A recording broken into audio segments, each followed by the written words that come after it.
So tingnan nyo ang kalagayan ng McDonald's dito sa Lagaw, no? Lagaw, General Santos City.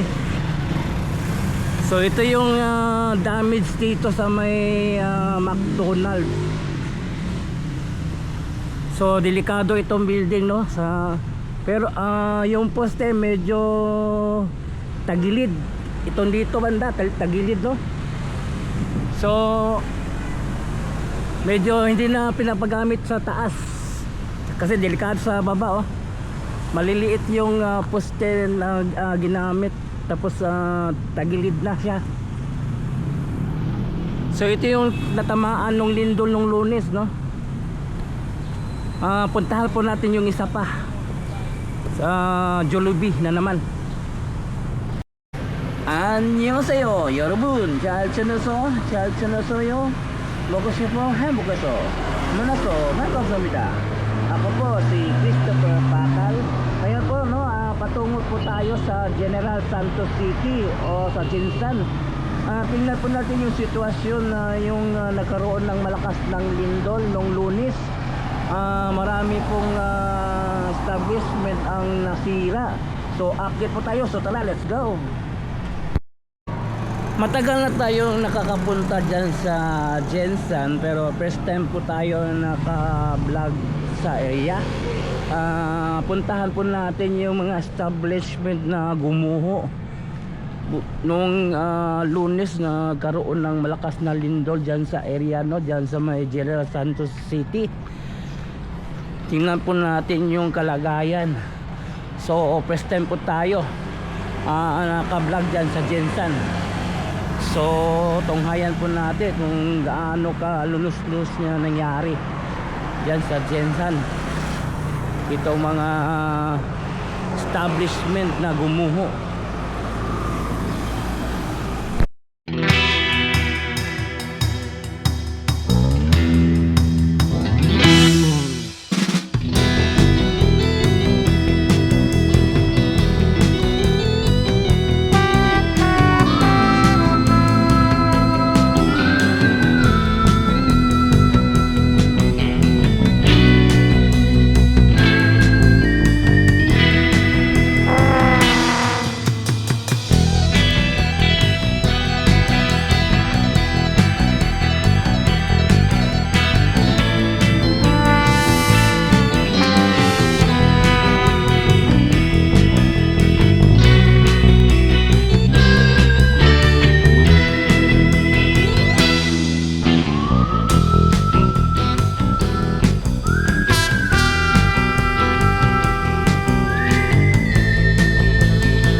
Jensan. Nakarating po tayo oras alas 9 ng umaga. So tingnan na po natin yung mga nag-crack ng mga establishment. Unahin natin dito sa Lagaw, General Santos City. So ito yung gusali ng McDonald's dito sa may Lagaw, General Santos. So ito yung natamaan sa paglindol ng Lunes, no? So ito po yung kalunos-lunos na kalagayan ng gusali ng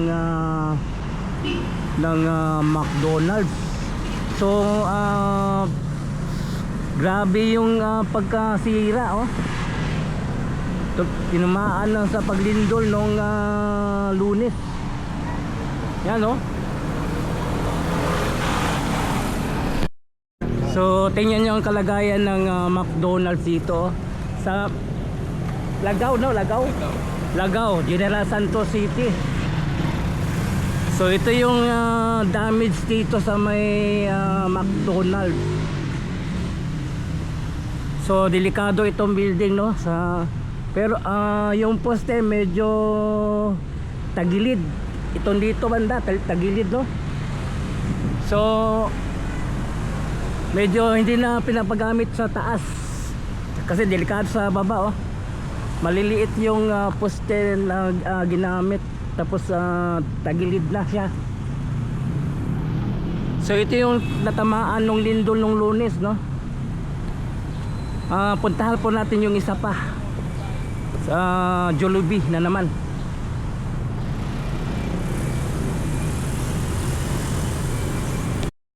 So ito yung Robinson dito sa may General Santos. Hindi rin ito na ligtas, no? Meron din itong natamaan, no? Ito po yun, no? May parte sa Robinson ang natamaan din. Minor lang ito, hindi ka grabe. O galing doon, ito yung Lagaw. Kasali na itong Robinson patungong KCCC. Ito yung KCC Mall sa Jinsan. Ito yung natamaan, no? Sa taas niya. Ito natamaan yung lindol nung Lunes. Grabe, oh. Kita lahat ng mga gamit, mga bebenta ng appliances, no? Yan, oh. Grabe. Okay. So punta tayo sa Jollibee. Ito Mr. DY. Ito, wala rin pinitawad. Second floor at saka third floor. Saan iskilan? Magsaysay College. Magsaysay College. Tingnan nga, oh. Tinamaan din sa paglindol, oh. Grabe ang clock, oh. So hindi na magamit. Hindi na magamit na. Hindi na magamit. Grabe, oh.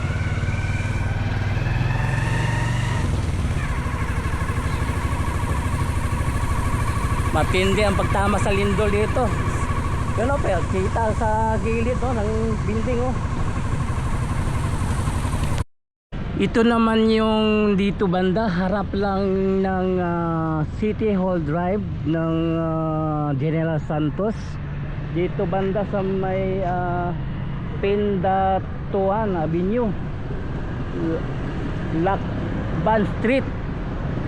So ito yung gusali na naguho. Jollibee po ito, pinalagyan nito. So grabe, oh.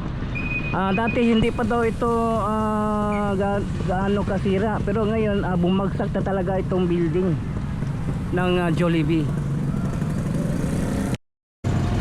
So grabe yung pagkatama ng lindol dito, oh. Sira talaga, oh. Yan, oh.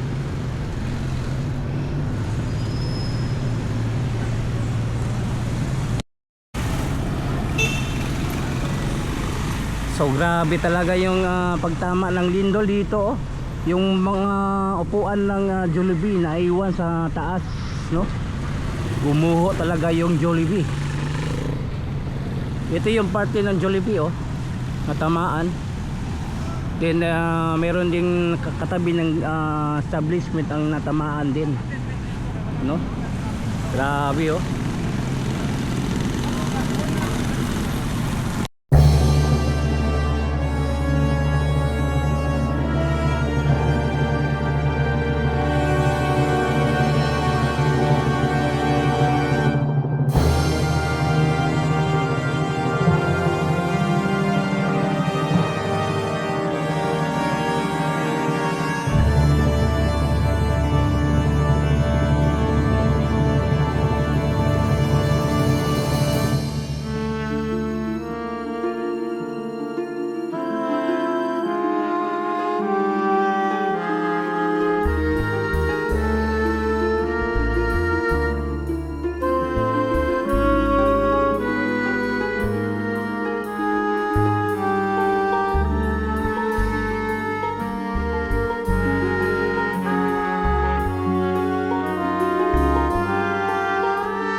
Ang harap ng Jollibee, ito yung parke, plaza ng General Santos City. Ito po yun, no? Then nakatabi lang niya Iglesia ni Cristo, no?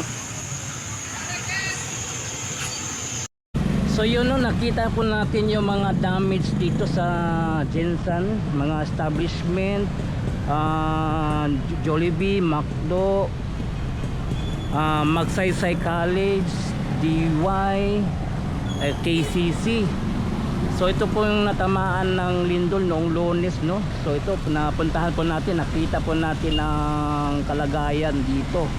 So yun, hanggang dito lang yung update natin. Please subscribe to my channel, Chris Picor TV. I-follow po na nga akong Facebook page, Chris Picor FB. So thank you for watching. Kamsahamnida, annyeong, and God bless you all. Saranghaeyo.